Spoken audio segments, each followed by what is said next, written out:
Shalom, shalom, shalom tout le monde. Que le nom du Seigneur soit béni. Que son nom soit exalté. Que sa grâce soit véritablement manifestée lors de ce programme de jeûne et prière. Amen. Shalom à tout le monde.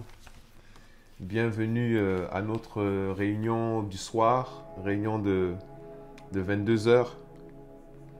Beaucoup de personnes se demandaient à quelle heure allait avoir lieu la réunion. Comme je l'ai dit, le matin à 6h30, c'est prière ensemble au téléphone. Je ne sais pas qui a pu se connecter à la prayer call ce matin. Amen. Est-ce que vous avez pu vous connecter à la prayer call ce matin?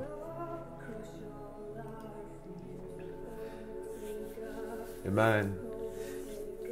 Si vous avez pu vous connecter à la prayer call ce matin, n'hésitez pas à nous mettre un petit commentaire sur l'image de la prayer call, sur la page Facebook, et de nous dire un peu comment est-ce que vous avez trouvé ce moment-là de prière. Amen. Shalom donc, shalom à tous. Que son nom soit exalté, que son nom soit béni pour notre premier jour de jeûne que nous venons d'accomplir, que nous venons de faire par sa grâce, malgré le fait qu'il fasse froid et que demain, je crois, il va faire encore plus froid, il paraît. On va perdre encore 5 degrés. Mais c'est l'épreuve. Amen. C'est l'épreuve de ceux qui veulent payer le prix, qui veulent payer le prix de la gloire. Rappelez-vous que le thème de notre moment de jeûne et prière, c'est « Seigneur, nous voulons voir ta gloire. Seigneur, nous voulons voir ta gloire. Nous voulons voir ta gloire. » Alléluia. Oh, alléluia. Est-ce que quelqu'un peut dire avec moi, Seigneur, je veux voir ta gloire. Amen. Seigneur, je veux voir ta gloire.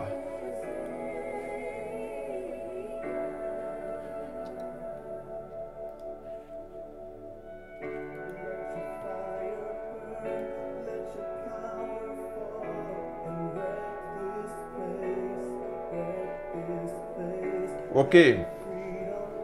D'accord. Quelqu'un qui nous dit qu'elle était concernée par les mauvais dépôts dans la foi. Amen. Seigneur, je veux voir ta gloire.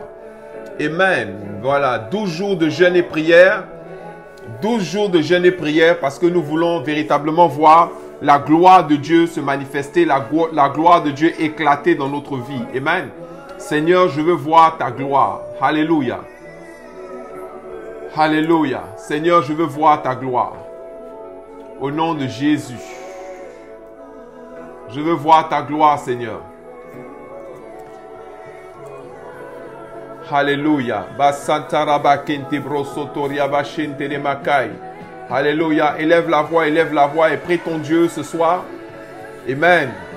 Prie ton Dieu ce soir. Baigne dans l'onction. Baigne dans l'onction. Yes. C'est ça même. Les écluses des cieux vont s'ouvrir sur ta tête. Les écluses des cieux vont s'ouvrir au nom de Jésus.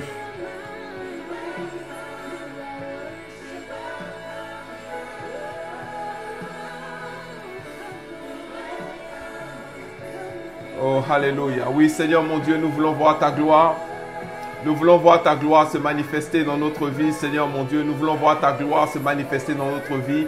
Nous voulons voir, Seigneur mon Dieu, ta gloire éclater dans notre vie, Seigneur. Oh, alléluia. Merci parce que nous savons que tu bénis ce moment. Nous savons que tu bénis ce moment de manière puissante, de manière éclatante, de manière glorieuse, Seigneur mon Dieu. Ce moment est béni au nom de Jésus. Au nom de Jésus. Oui, Seigneur mon Dieu, nous voulons voir ta gloire se manifester. Et nous voulons, Seigneur mon Dieu, que ta présence envahisse nos cœurs, envahisse nos vies au nom de Jésus. Oh, alléluia. Yes, Lord. Manifeste ta grâce encore dans nos vies, Seigneur. Au nom de Jésus. Au nom de Jésus. Ma santa rabakete brosoto ribashakaya rekes. Oh, alléluia. Yes, Lord. Yes, Lord. Yes, Lord. Amen. Qui veut voir véritablement la gloire de Dieu se manifester pleinement, puissamment dans sa vie? Amen. Et voir les circonstances et les oppositions vraiment faiblir devant lui.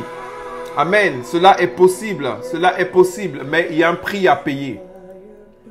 Il y a un prix à payer. Amen. Il y a un prix à payer. La gloire a un prix. Amen. La gloire a un prix. Et le Seigneur va donner à ses disciples, il va leur indiquer quel est le prix, quel est ce prix-là qui doit être payé s'ils veulent voir la gloire de Dieu se manifester dans leur vie. Il va leur indiquer quel est le prix qu'il y a à payer. Amen. C'est pour ça que le thème de ce live ce soir, c'est le prix de la gloire. Le prix de la gloire. Très important de comprendre que la gloire a un prix. Amen. Et c'est ce que nous sommes en train de faire. Nous voulons voir la gloire de Dieu, mais est-ce que nous sommes prêts à payer le prix? Amen. Est-ce que nous sommes prêts à payer le prix? Est-ce que nous sommes prêts véritablement à faire ce qui doit être fait pour pouvoir voir et pour pouvoir expérimenter la gloire de Dieu? Alléluia. Parce que beaucoup veulent voir la gloire. Mais combien sont véritablement prêts à payer le prix pour voir cette gloire se manifester? La gloire a été vue et on a vu la gloire de Dieu se manifester dans la vie de Jésus et à travers la vie de Jésus. Amen. Et ses disciples ont voulu également voir cette gloire-là se manifester. Et Jésus leur a montré, Jésus leur a enseigné, Jésus leur a parlé. Et aujourd'hui, nous, on veut voir des grandes choses. Amen. On veut voir des grandes choses. On veut expérimenter de grandes choses. Amen. Que Dieu te bénisse, Noël Marie. Effectivement, rappelez-vous de partager ce live-là. Nous sommes toujours, bien entendu, dans le cadre de nos 12 jours de jeûne et prière. Et aujourd'hui, c'est notre premier jour de jeûne et prière. Mais moi, ce que je veux, c'est qu'on puisse s'assurer véritablement d'aller chercher ce pour lequel on jeûne et on prie. On jeûne et on prie, on fait ces 12 jours parce que nous voulons voir la gloire de Dieu se manifester. Amen. Nous voulons voir la gloire de Dieu se manifester. Et j'espère que tu es comme moi et que tu veux véritablement voir la gloire de Dieu se manifester. Ceux qui sont en Europe ou en Amérique, en Europe ou en Amérique, qui ont la possibilité d'appeler sur un numéro fixe en France gratuitement, n'hésitez pas à vous connecter à la prayer call, au prayer call le matin à 6h30. Amen. Je crois que vous étiez très très nombreux à vous connecter ce matin sur le prayer call. C'est à 6h30 du matin. Donc ça, c'est pour les gens qui se réveillent tôt et qui prient tôt. Amen. Et on est tous ensemble dans un endroit au téléphone. Et nous avons la possibilité de prier ensemble. Amen. Donc, vous allez voir le lien avec les informations pour vous connecter aussi bien avec un numéro de téléphone portable qu'avec un numéro de téléphone fixe à la prayer call. Voilà. Donc, si vous avez pu être là à la prayer call et que vous avez vu comment ça s'est passé, il y avait une présence exceptionnelle du Seigneur. C'était un moment qui était béni. Amen. N'hésitez pas à laisser un commentaire et également à partager le prayer call parce que je crois que c'est un mouvement de prière qui est en train de se lever parce que si les chrétiens veulent voir la gloire de Dieu, ils doivent savoir qu'il y a un prix à payer. Amen. C'est d'ailleurs ce que le Seigneur nous dit. Le Seigneur nous dit dans le livre de Romains, Romains chapitre 8, verset 17. Romains 8, 17. Amen. Romains 8, 17. Et après, je vais vous donner de manière encore plus claire, non seulement la manifestation de la gloire, mais également la manière dont vraiment le Seigneur a lui-même expliqué comment la gloire de Dieu est manifestée à ses disciples. Amen. Très important. Ok. Donc, Romains chapitre 8, verset 17. Regardez très clairement. Il dit, je vais remettre le verset ici. Voilà. Et on va l'épingler. Voilà. Il dit, or, si nous sommes enfants, amen, si nous sommes enfants de Dieu, bien entendu, si nous sommes enfants de Dieu, nous sommes aussi héritiers de Dieu et co-héritiers de Christ. Amen. Donc, si nous sommes enfants de Dieu, ça veut dire que nous sommes également héritiers de Dieu. C'est-à-dire qu'on hérite quelque chose de Dieu. Et si on est héritier de Dieu, on est également co-héritier de Christ. Co-héritier de Christ, ça veut dire que ce que Christ fait, nous sommes également capables de faire et ce que Christ a reçu, nous également, nous l'avons reçu. Amen. Donc, alors que Christ a été glorifié et que Christ marche dans la gloire. Donc, si nous sommes enfants, nous sommes héritiers. Et si nous sommes héritiers, ça veut dire que nous sommes aussi ce que la Bible dit quoi? Co-héritiers de Christ. Ok? Donc, tu n'es pas enfant de Dieu parce que tu dis que tu es un enfant de Dieu. Tu es enfant de Dieu parce que tu as les attributs, parce que tu as les capacités, parce que tu as la grâce, parce que tu as l'héritage, parce que tu as la puissance, parce que tu as la révélation, parce que tu as l'autorité, parce que tu as la force, parce que tu as le discernement, parce que tu as la sagesse, parce que tu as la puissance véritablement d'un enfant de Dieu. Amen. C'est pour ça qu'il dit, si nous sommes enfants, nous sommes aussi héritiers de Dieu. Amen. L'héritier de quelqu'un, ça veut dire qu'il hérite de lui, ça veut dire qu'il reçoit de lui. Il reçoit de lui son code génétique, il reçoit de lui son ADN, il reçoit de lui ses gènes, il reçoit de lui des biens, il reçoit de lui le nom, il reçoit de lui beaucoup de choses. Donc être héritier de Dieu, ça veut dire qu'on est héritier de la gloire aussi. Parce que Dieu est gloire. Il manifeste une gloire extraordinaire. Amen. La Bible dit que sa gloire va recouvrir le monde entier. Et comment sa gloire va recouvrir le monde entier? Ben, c'est à travers nous, ses enfants, qui allons manifester la gloire. Donc nous sommes héritiers de Dieu.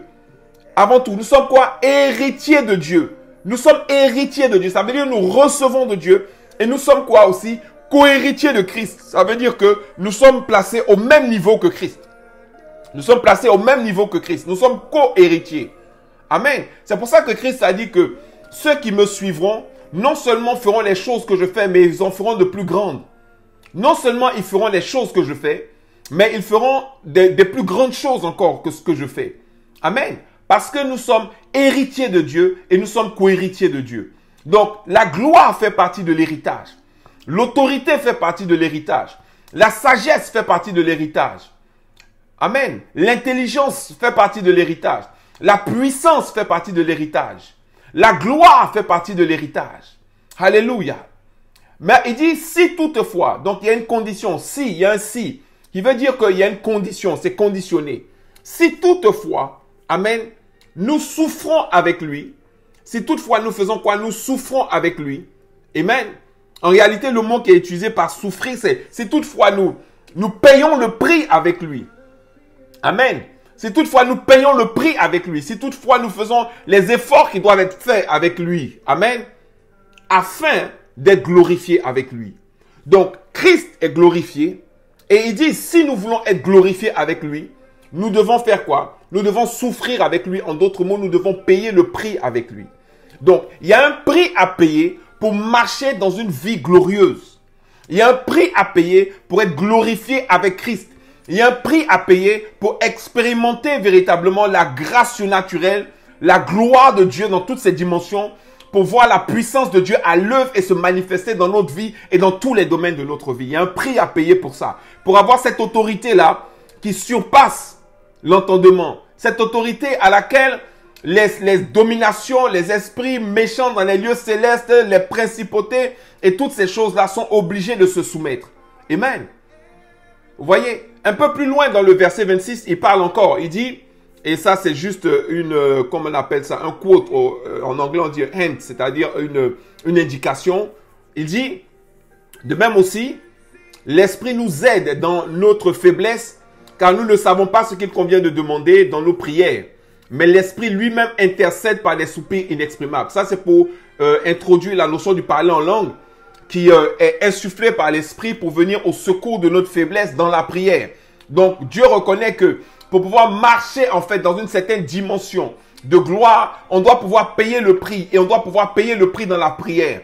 Mais comme on est faible dans ce domaine, comme des fois on ne sait pas ce qu'il convient de demander, alors Dieu nous a permis au Saint-Esprit de nous aider pour que notre prière et notre vie de prière puisse avoir une certaine dimension, puisse avoir la dimension qui permet de voir la gloire de Dieu se manifester. Amen. J'arrive. Vous savez, malgré le fait que Christ est le Fils de Dieu et qu'il est né vraiment d'une manière particulière, étant conçu par le Saint-Esprit dans le ventre d'une femme qui n'a pas connu de rapport sexuel avant pour sa conception. Il a été conçu par l'Esprit de Dieu. Il est né d'une femme vierge. Ok? Il est le Fils de Dieu. Et il a eu la victoire sur Satan dans le désert après avoir été baptisé et après avoir passé 40 jours dans le jeûne et la prière. Donc Jésus lui-même a fait 40 jours dans le jeûne et la prière avant d'abord d'affronter Lucifer, le diable, d'avoir la victoire sur lui. Et la Bible nous dit que c'était une victoire temporaire. Parce que bien après, qu'est-ce que Jésus faisait? Régulièrement, Jésus partait jeûner et prier. Il jeûnait et priait. Et très souvent, il se retirait très tôt dans la journée et il allait prier également. Donc, la vie de percée, la vie de gloire, la vie de puissance, la vie de la manifestation de l'onction, la vie où véritablement tu parles à un esprit, l'esprit obéit. La vie où tu défonces les portes d'opposition. La vie où tu défonces les portes et les blocages. La vie où véritablement il n'y a plus de limite ou de limitation à ce que tu es capable de faire, d'accomplir ou de réaliser. Cette vie-là, elle est nourrie par quelque chose. Elle est nourrie par un prix que tu payes. Et ce prix-là, le Seigneur nous en parle. Amen. Lorsqu'il en fait la démonstration. Amen. Est-ce que quelqu'un peut taper démonstration? Amen. Est-ce que quelqu'un peut taper démonstration? La démonstration de la puissance. Paul a dit, l'évangile que nous prêchons ne consiste pas seulement en parole, mais en démonstration de puissance. L'évangile que nous prêchons ne consiste pas seulement en parole, mais en démonstration de puissance. Alléluia. Et la puissance, le fait que tu sois un enfant de Dieu, doit être démontré dans ta vie. Ça doit être démontré dans ta vie que tu es un enfant de Dieu. Ça doit être démontré dans tes circonstances. Ça doit être démontré dans les miracles qui se passent, qui se produisent. Dans les portes d'opposition que tu arrives à défoncer. Que tu arrives à bouger. Que tu arrives à faire des murs d'opposition. Que tu arrives à faire tomber. La démonstration de la puissance de Dieu doit se faire dans ta vie.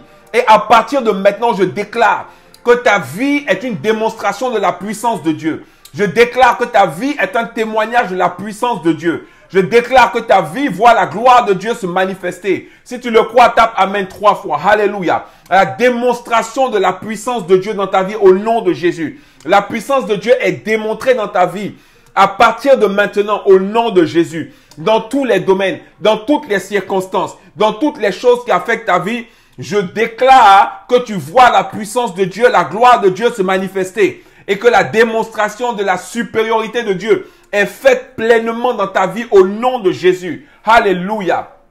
Pleinement dans ta vie au nom de Jésus. Amen, amen, amen, amen, amen, amen, amen, amen. Au nom de Jésus, au nom de Jésus. Au nom de Jésus, au nom de Jésus. Au nom de Jésus. Alléluia, alléluia, alléluia. Alléluia. Oh, ma santa rabacantaria chetere presentere boko rabababababa. Rede kendere bede kendere bede kendere bede kendere bede ke setere basai. Au nom de Jésus. Au nom de Jésus. Alléluia. Reçois cette grâce, reçois cette grâce. Reçois cette grâce au nom de Jésus. Au nom de Jésus. Merci Seigneur mon Dieu. Oh, alléluia. Parce que tu agis pleinement, tu agis pleinement. Et nous voyons ta puissance à l'œuvre dans notre vie. Et nous sommes véritablement la démonstration de cette puissance. Seigneur mon Dieu, tu nous as permis de compléter déjà ce premier jour de jeûne où nous nous sommes approchés de toi. Où nous t'avons entendu nous parler. Où tu nous as donné la direction. Où tu nous as conduits, Seigneur. Et nous croyons véritablement que les choses sont en train de se défaire. Oh, alléluia, dans le spirituel. Et les choses sont en train de se construire et sont en train de se faire. Pour notre percée, pour notre avancée, parce que nous sommes tes enfants, Seigneur. Et nous ne voulons plus voir l'échec se manifester. Nous ne voulons plus voir les déconvenus se manifester. Nous ne voulons plus être frustrés dans notre marche avec toi, Seigneur. Mais nous voulons voir ta gloire éclater dans nos circonstances. Et elle éclate dans la vie de chaque personne ici, au nom de Jésus. Elle éclate dans la vie de chaque personne ici, au nom de Jésus. Alléluia. Merci, Seigneur. Merci Seigneur. Alléluia. Alléluia. On va prendre un texte dans la Bible qui parle aussi véritablement de la démonstration de la puissance et de la supériorité de Christ et de la manière dont la gloire de Dieu se manifeste dans sa vie et de comment est-ce que la gloire de Dieu va se manifester également dans ta vie. Amen. La Bible dit dans Marc, on va prendre Marc chapitre 9, verset 17 à 29. Marc 9.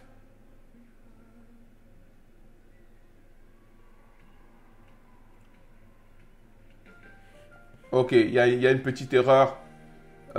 J'ai besoin de récupérer le verset en intégralité.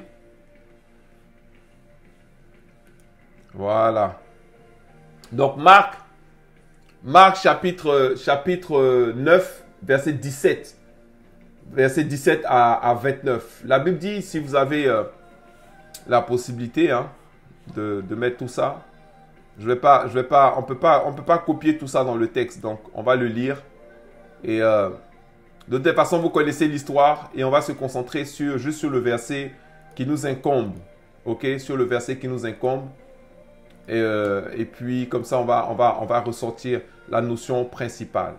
Amen. Donc, c'est Marc chapitre 9, verset 17 à 29. Il dit, « Et un homme de la foule lui répondit, Maître, j'ai amené auprès de toi mon fils, qui est possédé d'un esprit muet. Et en quelque lieu qu'il le saisisse, il le jette par terre. L'enfant écume, grince des dents et devient tout raide.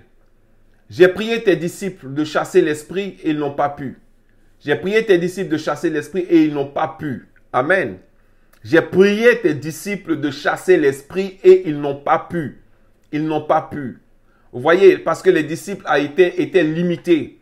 Ils étaient limités dans la manifestation de la puissance. Ils étaient limités dans la démonstration de la puissance. Ils étaient limités dans leur capacité d'accomplir des choses. Et il dit, donc, j'ai prié tes disciples de chasser l'esprit et ils n'ont pas pu. Ensuite, Jésus trouve ça anormal. Il dit, cela n'est pas normal. Cela n'est pas normal.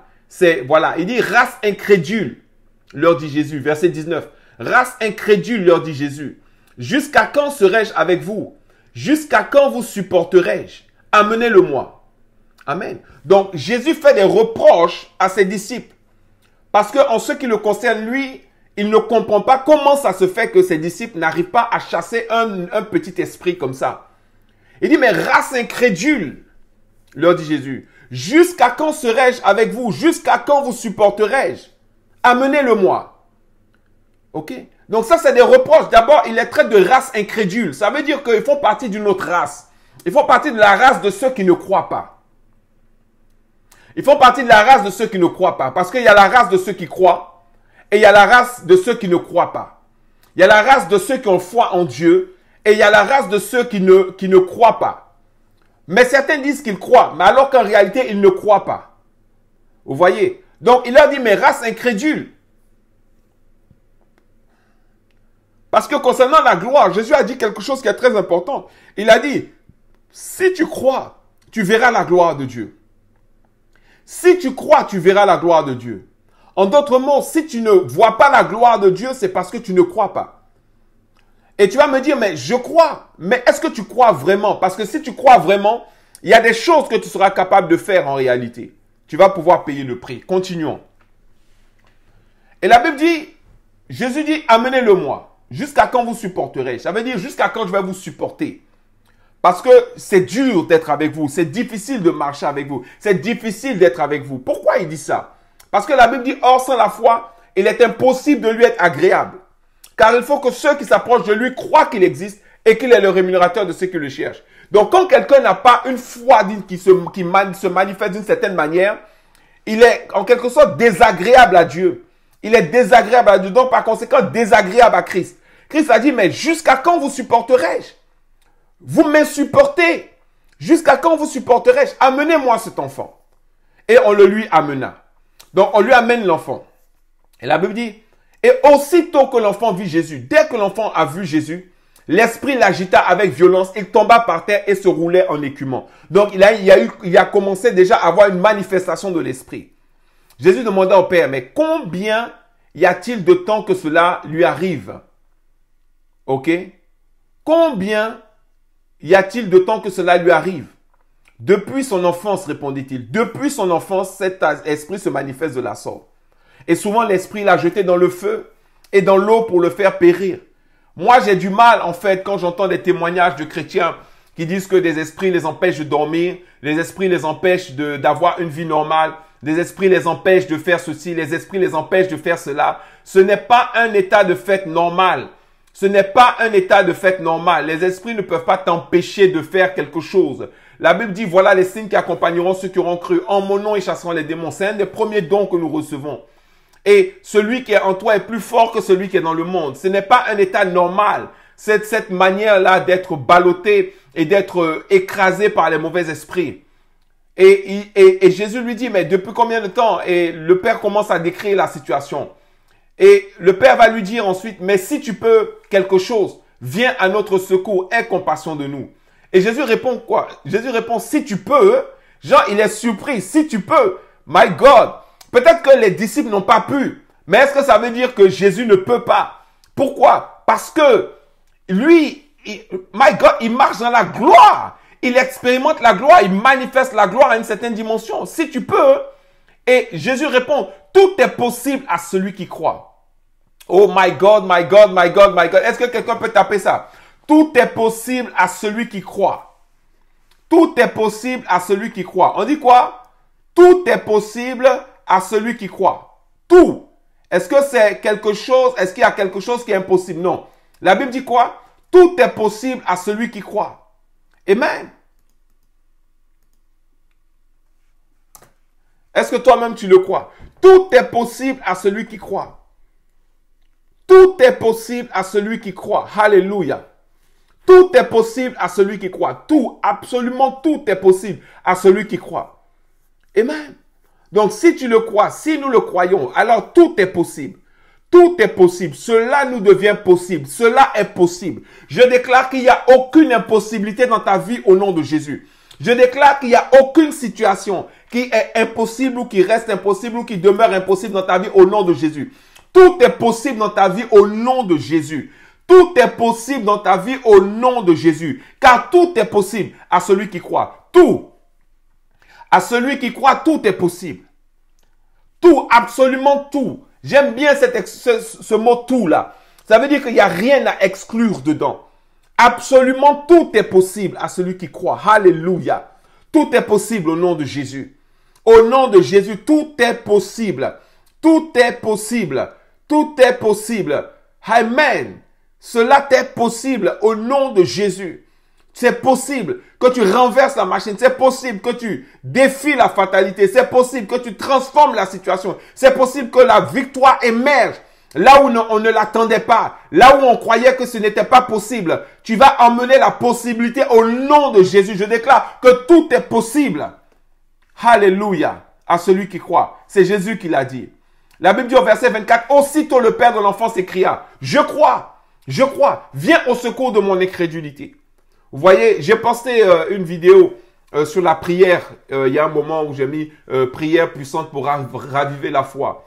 Et il y a des gens, sans même écouter la prière, ils ont commencé à critiquer en disant, est-ce qu'on peut prier pour que la foi soit manifestée? Oui, tu peux prier pour que la foi soit manifestée. C'est exactement ce que le père de l'enfant a fait. Il dit, je crois. Mais en fait, c'était plus une prophétie.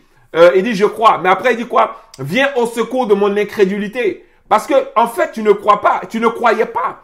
Il était incrédule. Parce que s'il croyait, l'enfant n'allait pas avoir ces manifestations.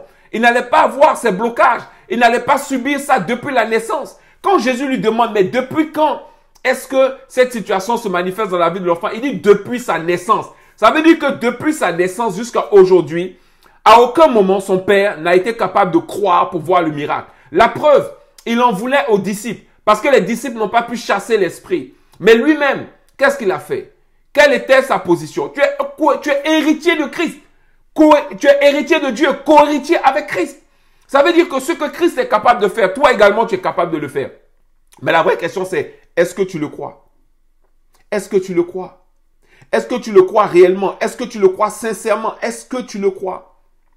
Aussitôt donc le père de l'enfant s'écria, je crois, viens au secours de mon incrédulité. Jésus, voyant accourir la foule, menaça l'esprit impur et lui dit, esprit muet et sourd, je te l'ordonne, sors de cet enfant et n'y rentre plus. Sors de cet enfant et n'y rentre plus. Et il sortit en poussant des cris et en l'agitant avec une grande violence. L'enfant devint comme mort, de sorte que plusieurs disaient qu'il était mort. Mais Jésus, l'ayant pris par la main, le fit lever et il se tint debout. Amen. Le verset 28. Quand Jésus fut entré dans la maison, donc Jésus est entré dans la maison, ses disciples lui demandèrent en particulier, pourquoi n'avons-nous pu chasser cet esprit? Pourquoi n'avons-nous pu chasser cet esprit? Pourquoi est-ce qu'on n'a pas pu marcher à ce niveau de gloire? Pourquoi est-ce qu'on n'a pas pu marcher à cette dimension de puissance? Pourquoi est-ce qu'on n'expérimente pas des percées comme toi tu le fais? Pourquoi est-ce que les esprits impurs ne nous sont pas soumis comme ils te sont soumis à toi? Pourquoi est-ce qu'on a dit les mêmes choses? On a fait la même chose. On a prononcé les mêmes choses. Et les résultats ont été différents. Et Jésus va leur répondre. Il leur dit, cette espèce-là, hein, dans une autre version, en fait, dans un autre passage, la Bible dit cette sorte de démon. Mais là, en l'occurrence, il dit cette espèce-là ne peut sortir que par la prière. Ok? Cette espèce-là ne peut sortir que par la prière. Dans l'autre passage, ça dit, cette sorte de démon ne sort que par le jeûne et la prière. Hein? C'est dans Matthieu, il faut que je retrouve exactement, c'est dans Matthieu 17. Matthieu 17, versets 14 à 21, relate également cette histoire. Et vous pouvez également la voir dans Luc chapitre 9, versets 37 à 43. Donc, il dit en d'autres mots, il dit, cette sorte de démon cette sorte d'esprit ne sort que par le jeûne et la prière. Mais en réalité, qu'est-ce que Jésus veut dire? Jésus n'a pas prié. Il n'a pas prié pour ordonner au démon de sortir. Il a su tout simplement donner un ordre. Il lui a donné un ordre. Il lui a donné une parole de foi. Il lui a dit, esprit muet et sourd, je te l'ordonne, sors de cet enfant et n'y rentre plus. Il a parlé avec autorité. Ok? Sauf que, qu'est-ce qu'il disait aux disciples? Il faut bien comprendre ce qu'il leur dit. Il leur dit en fait que ce genre d'esprit, cette dimension d'opposition, ok, ne peut être soumise qu'aux personnes qui prient et qui jeûnent. Ce genre de victoire sur le plan spirituel n'est possible que par des hommes et des femmes qui prient et qui jeûnent. Parce que la question des disciples, elle est claire. La question des disciples, c'est, mais pourquoi est-ce qu'on n'a pas pu chasser? Pourquoi on n'a pas pu? C'est pas qu'ils n'ont pas prié, ils ont prié. Ils ont prié. Sauf que ils n'avaient pas une vie de prière et de jeûne. Ils n'avaient pas cette vie de jeûne et prière. Ils n'avaient pas cette vie de prière que Jésus avait. Parce que la Bible nous relate à plusieurs moments que Jésus se levait tôt le matin et qu'il allait sur les montagnes, il allait sur les lieux élevés et qu'il passait son temps dans la prière. Alors que les disciples, eux, ils dormaient, ils passaient leur temps à dormir. Et lorsqu'ils se réveillaient, ils venaient maintenant chercher Jésus et puis peut-être ils passaient juste 2-3 minutes à prier avec lui. Et après, tu veux avoir les mêmes résultats que lui. My God, tu ne peux pas avoir les mêmes résultats sans la prière que quelqu'un qui passe des heures dans la prière. Ce n'est pas possible. Tu dois devenir un homme, une femme de prière au nom de Jésus. Alléluia. Et si ces 12 jours de jeûne et prière là sont capables de te réveiller au niveau de la prière, sont capables d'amener, d'insuffler le réveil dans la prière dans ta vie, alors ces 12 jours-là seront une victoire pour toi au nom de Jésus. Mais si tu veux voir la gloire de Dieu, il dit, or si nous sommes enfants de Dieu, nous sommes aussi héritiers de Dieu, co-héritiers avec Christ. Amen. Et si toutefois nous souffrons avec lui afin d'être glorifiés avec lui. Si tu veux manifester la gloire, tu dois être prêt à payer le prix de la gloire. Et le prix de la gloire, c'est le jeûne et la prière. Le jeûne et la prière. Le jeûne et la prière. Le jeûne parce que ça va te garder humble.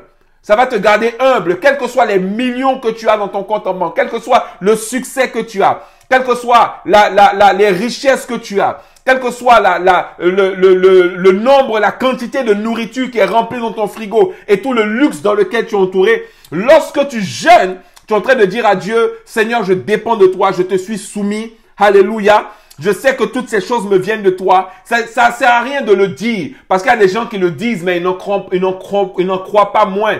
Mais lorsque tu jeûnes, c'est une manière pour toi d'humilier ton âme. C'est une manière pour toi de dire à Dieu, vraiment, je suis un simple homme. Sans ta grâce, sans ta bénédiction, sans la manifestation de ta grâce sur ma vie, je ne peux rien faire. Alléluia, je ne peux rien faire. Alors que quand tu jeûnes, tu humilies ton âme, tu te mets humble devant Dieu. Tu te mets humble devant Dieu. Tu te mets humble devant Dieu. Tu es humble devant Dieu. Lorsque tu te mets dans le jeûne, tu es humble devant Dieu. Amen. Et là, on vient à peine de commencer 12 jours. Et il y a des personnes qui ont du mal à jeûner, qui ne peuvent pas jeûner. Il y a des gens qui disent qu'ils n'ont pas besoin de jeûner. Ce n'est pas vrai. Jésus, le Fils de Dieu, comme nous, il a jeûné et il a prié. Et il priait tôt le matin, il se réveillait tôt le matin pour prier. Toi, tu es comment? Tu as besoin aussi de te lever tôt le matin et pour prier. Amen. Et j'en profite pour encore vous inviter tous ceux qui peuvent appeler gratuitement un numéro de fixe en France ou un numéro de téléphone portable en France. Connectez-vous à la prière call à 6h30 du matin et réveillez-vous et priez avec nous. Donc voilà deux choses qui ont caractérisé la vie de jeûne et prière dont Jésus a parlé. Le fait d'abord de jeûner régulièrement et le fait aussi de prier tôt, de prier tôt le matin. Et c'est ce que Jésus faisait. Tôt le matin, Jésus se levait, il priait. Et quand c'est comme ça, tu domines la journée. Tu domines la journée. Tu domines la journée. Quels que soient les esprits qui viennent se manifester ou qui viennent contre toi, tu auras la victoire et tu auras la domination sur ces esprits. Pourquoi? Parce que tu marches dans la gloire. Donc, si les disciples n'ont pas pu chasser cet esprit que Jésus a chassé en un claquement de doigts, c'est parce que Jésus faisait des choses que eux ne faisaient pas. Le problème, c'est que les gens pensent que ils sont trop occupés pour jeûner et prier. Ils sont trop occupés pour prier. Ils ont trop d'occupations, trop de choses à régler, trop de problèmes à régler. Mais laisse-moi te dire quelque chose. Si tu pries et tu jeûnes, si tu développes une vie de jeûne et prière, ok, tu vas faire les choses beaucoup plus rapidement. Donc, les choses que tu penses devoir prendre 10 heures à faire, 15 heures à faire, qui vont prendre un mois, ou qui vont te fatiguer pendant des jours et des jours. Amen. Qu'est-ce que tu vas faire? Tu vas tout simplement, parce que tu marches dans la gloire, parce que tu as un certain niveau de manifestation véritablement de la gloire de Dieu dans ta vie à travers une vie de jeûne et prière, lorsque tu vas parler à la situation va obéir. Pourquoi? Parce que cette espèce-là, cette sorte d'esprit, cette sorte de blocage, cette sorte de vie, cette sorte de situation d'opposition, amen, ne peut changer que par la parole de foi d'un homme ou d'une femme qui jeûne et qui prie. Vous, si vous ne jeûnez pas et vous ne priez pas, vous n'êtes pas des hommes qui avancent dans le jeûne et dans la prière, ces choses seront difficiles. Ce sera difficile, ce sera compliqué. Mais si véritablement tu te lèves dans le jeûne et dans la prière, et si tu as une vie réveillée une bonne fois pour toutes, il faut arrêter de vous endormir. Et ça, je parle à tous mes frères qui sont avec moi ici en France, les chrétiens de France. Hein? Et puis, bon, je sais pas. Je sais que dans les autres pays, pour avoir fait la Côte d'Ivoire et beaucoup de pays africains, on prie beaucoup. Amen. Mais aussi, il faut être aussi de ceux qui prient et de ceux qui se lèvent et de ceux qui jeûnent et de maintenir une vie de jeûne et prière. Et je peux t'assurer que même si tu ne focalises pas sur les problèmes, sur les oppositions, sur les situations, et que tu mènes une vie de jeûne et prière, je peux t'assurer que ta vie va changer. Les choses vont changer, les choses vont te métamorphoser. Alléluia. C'est pour ça que je t'invite encore à te lever véritablement dans la prière, dans le jeûne et dans la prière. Tu as décidé de faire ces 12 jours de jeûne et prière. Je ne sais pas, peut-être même que, je me disais, peut-être même que les prayer calls vont continuer. Peut-être même que ça va continuer et qu'on aura une armée d'hommes et de femmes de prière qui vont se connecter. Je sais que pour les gens qui sont dans la Caraïbe et puis dans d'autres pays à cause du décalage horaire, aux États-Unis à cause du décalage horaire, ça correspond à minuit pour eux. Amen. Mais pour ceux qui sont en Europe et en France, on peut tous se lever à 6h30 du matin ou à 6h30 du matin ou à 6h et puis prier. Prier ensemble, prier.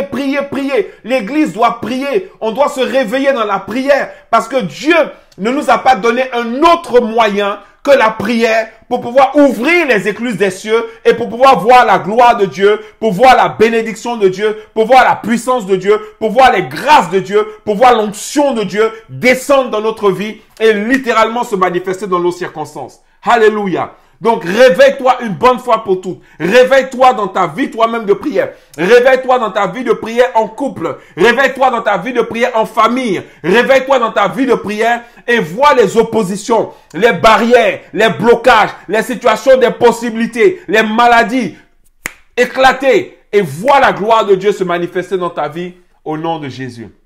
Amen. Que le nom de l'Éternel soit béni, que son nom soit exalté. Partagez au maximum ce message. Ok, arrêtez. Partageons des messages au lieu de partager des gens qui montrent leur nudité ou des gens qui dansent ou des gens qui racontent leur vie. Partagez au maximum des messages qui sont capables de révolutionner vraiment la vie des gens. Amen. Et pour ceux qui sont connectés au jeûne et prière, qui se sont inscrits, vous avez reçu le numéro de téléphone à appeler pour le prayer call. Rendez-vous demain matin 6h30. Pour ceux qui sont dans la Caraïbe, c'est minuit. Aux États-Unis, c'est minuit. Au Koweït, je ne sais pas exactement c'est quelle heure. Mais quoi qu'il en soit, c'est 6h30 heure de Paris. Amen. Et nous prions tôt le matin et nous avons cette exhortation le soir. Et pendant ces 12 jours de jeûne, toi aussi, lève-toi dans la prière. Réellement, lève-toi. Qu'une armée d'hommes et de femmes de prière se lève dans cette nation, se lève dans ce monde francophone et voit et expérimente la gloire de Dieu. Que son nom soit exalté, que son nom soit béni. Shalom, shalom. Rendez-vous demain à 6h30 sur la prayer call. Que son nom soit béni, que Dieu vous bénisse abondamment. Premier jour de jeûne, il nous en reste encore 11. Que Dieu vous bénisse. Shalom, shalom. Shalom à Abidjan. Amen. Shalom à tous.